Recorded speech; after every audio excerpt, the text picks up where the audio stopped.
Hamilə qaldıqdan sonra 3 ay müddətində uşaq düşkünlüyü yaşayan anaların dərdlərinə çarə ola biləcək bir vasitəni sizə təqdim edirəm.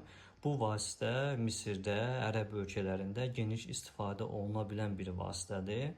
Gördüyünüz bu toz xurma tozudur. Xurma tozu erkək xurma ağacının bir növ mayalanma hüceyrəsi sayılır və bu dişi xurma ağacları bu tozla tozlandıqdan, mayalandıqdan sonra xurma meyvəsi yetişməyə başlayır. Bir növ erkək xurma ağacının sperması sayıla bilən bir tozdur bu.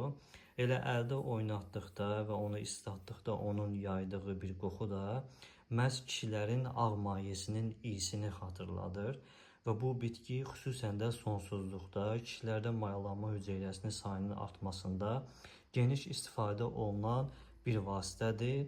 Həm südün içərisinə qatıb içmək olar, həm bala qatıb yemək olar və müxtəlif cür istifadə qaydaları mövcuddur. Hamilə qalmaq istəyən analar üçün xüsusilə ona görə təsirlidir ki, bu tozu balla qatıb yeyəndə qadın rəhmini, divarını möhkəmləndirir və mayalanma baş verdikdən sonra həmin hüceyrənin divara yapışmasında və uzun müddətli qalmasında çox böyük köməklik göstərir. Qadın bədəninə enerji verir, qadın bədəninə güc verir, yumuşaq və yaxud da ki, yapışıb qala bilməyən hüceyrələrə enerji verir və onların divarda yapışıb qalmasını möhkəmləndirir.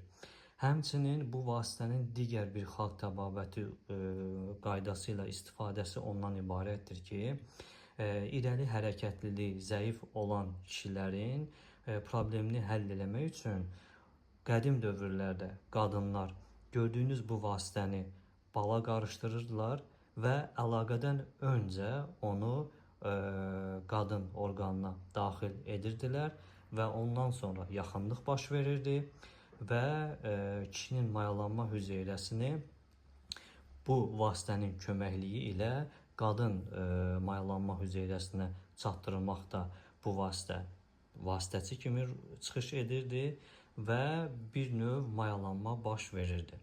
Yenə də deyirəm, bunların hamısı qədim xalq təbabəti vasitələrindən biridir və bunları bizim ölkədə istifadəsi bilinməyə bilər, amma Misirdə və Ərəb ölkələrində dediyim bu iki vasitədən həm qadın rəhminin divarını möhkəmləndirmək üçün, həm də irəli hərəkətliliyi zəif olan kişilərdə mayalanma hüceyrəsinin qadın hüceyrəsinə gedib çatmasına vəsilə olmaq üçün bu vasitədən istifadə olunur.